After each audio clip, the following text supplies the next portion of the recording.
ma forse credo non sia un problema di capacità di memoria in sé, è solo una forma emozionale, così, una forma di timidezza, di difficoltà di relazionarsi, eccetera.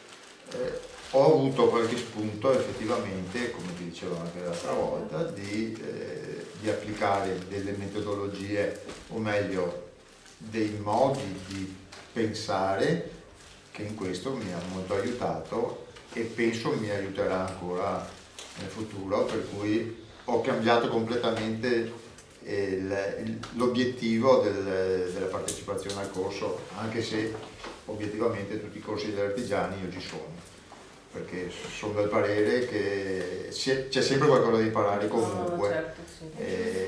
Perché ho fatto dei corsi di fotovoltaico o qualsiasi cosa, che so che fotovoltaico a Venezia non servirà, non avrà mai nessuno sbocco, e questo è innegabile. Però solo per avere la possibilità di partecipare, di confrontarsi, di sentire una discussione, a me è una cosa che gratifica, per cui mi piace e partecipo sempre molto volentieri.